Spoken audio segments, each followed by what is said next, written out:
20 जून Delhi India gate और हजारों नौजवानों का एक समंदर। लेकिन सवाल यह है कि क्या यह सिर्फ एक आंदोलन है या फिर उन बच्चों की खामोश चीख जिनके ख्वाब एक पेपर लीक ने दफन कर दिए। क्या वाकई 10 खानदान अपने बच्चों को हमेशा के लिए खो चुके हैं? और अगर ऐसा है तो इसका जिम्मेदार कौन है? एक तरफ हुकूमत है, दूसरी तरफ सड़कों पर इंसाफ मांगते नौजवान, और बीच में वह माता पिता हैं जिनके घरों में आज भी किताबें खुली पड़ी हैं लेकिन उन्हें पढ़ने वाला कोई नहीं। आज की वीडियो में हम बात करेंगे कॉकरोच जनता पार्टी के उस दिल्ली मार्च की, उस दर्द की, उस गुस्से की और उस सवाल की कि आखिर 20 जून को दिल्ली में ऐसा क्या होने वाला है जिसका इंतजार पूरा मुल्क कर रहा है। वीडियो आखिर तक जरूर देखिएगा क्योंकि आखिर में हम आपको वह पहलू भी बताएंगे जिस पर शायद अभी तक किसी ने तवज्जो नहीं दी। सोचिए, एक बच्चा जो 2 साल तक रोजाना 12 से 14 घंटे पढ़ता है, दोस्तों से दूर, सोशल मीडिया से दूर, सिर्फ एक ख्वाब के साथ डॉक्टर बनना है। माता पिता अपनी जमा पूंजी लगा देते हैं, माँ अपनी ख्वाहिशात कुर्बान कर देती है, बाप ओवर टाइम करता है और फिर इम्तिहान का दिन आता है। लेकिन अचानक खबर आती है, पेपर लीक हो गया। ये सिर्फ एक खबर नहीं होती, ये लाखों छात्रों के एतमाद पर हमला होता है। उन्हें लगता है कि उनकी मेहनत का कोई मतलब ही नहीं था। यहीं से शुरू होती है गुस्से, मायूसी और बेयकीनी की वह कहानी जिसने पूरे मुल्क को हिला दिया। खबरों में एक लाइन आती है, एक छात्रा ने खुदकशी कर ली, लेकिन इस एक लाइन के पीछे एक पूरी दुनिया बर्बाद होती है। एक माँ का बेटा, एक बाप का सहारा, एक बहन का भाई और दोस्त का दोस्त। हम अक्सर एदाद शुमार गिन लेते हैं,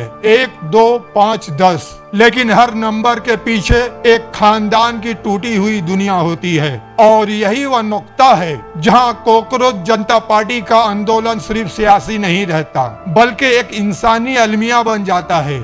अभिजीत दीपके कहते हैं कि अगर निजाम की नाकामी की वजह से बच्चों की जानें गई हैं, तो जिम्मेदारों को सिर्फ मुअत्तिल नहीं किया जा सकता, उन्हें जवाब देना होगा। कुछ लोग उन्हें एक कारकुन कहते हैं, कुछ उन्हें नौजवानों की आवाज और कुछ उन्हें मतनाजा शख्सियत करार देते हैं। लेकिन एक बात वाज़ा है, इन्होंने इस मसले को सोशल मीडिया से निकालकर सड़कों तक पहुंचा दिया है। नागपुर की कॉन्स्टिट्यूशन स्क्वायर में जब हजारों नौजवान जमा हुए तो बहुत से लोगों ने इसे मामूली आंदोलन समझा, लेकिन फिर कुछ ऐसा हुआ जिसने सबकी तवज्जो खींच ली। आंदोलन खत्म होने के बाद इन्हीं नौजवानों ने पूरा इलाका साफ किया, पुलिस वालों को फूल दिए और एक पैगाम दिया, हम निजाम के दुश्मन नहीं, हम इंसाफ के तलबगार हैं। ये मंजर सोशल मीडिया पर वायरल हुआ और यही वह लम्हा था जब ये तहरीक एक नए मरहले में दाखिल हुई। अब नजरें 20 जून पर हैं।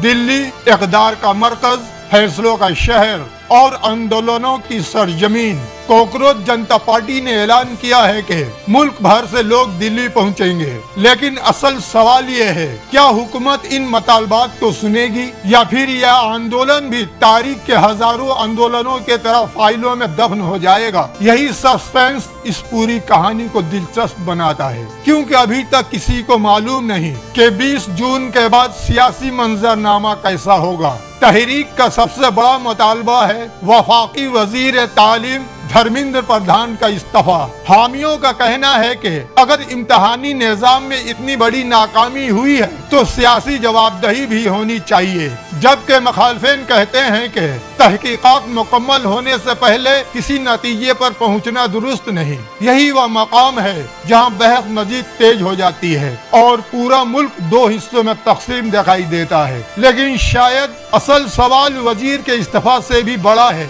असल सवाल यह है, क्या हिंदुस्तान का एक आम छात्र इस निजाम पर एतमाद कर सकता है? क्या मेहनत वाकई कामयाबी की जमानत है या फिर किसी कमरे में बैठा एक पेपर माफिया लाखों ख्वाबों कामों का फैसला कर सकता है। 20 जून को दिल्ली में लोग सिर्फ मार्च नहीं करेंगे, वह अपने साथ सवालात लेकर आएंगे। वह सवालात जिनके जवाब पूरा मुल्क जानना चाहता है, और शायद यही इस तहरीक का सबसे ताकतवर पहलू है, क्योंकि जब नौजवान सड़कों पर आते हैं तो सिर्फ नारे नहीं गूंजते, तारीख भी लिखी जाती है। अब देखना यह है कि 20 जून को दिल्ली में तारीख लिखी जाएगी या एक और चीख खामोश कर दी जाएगी। फैसला आने वाला वक्त करेगा।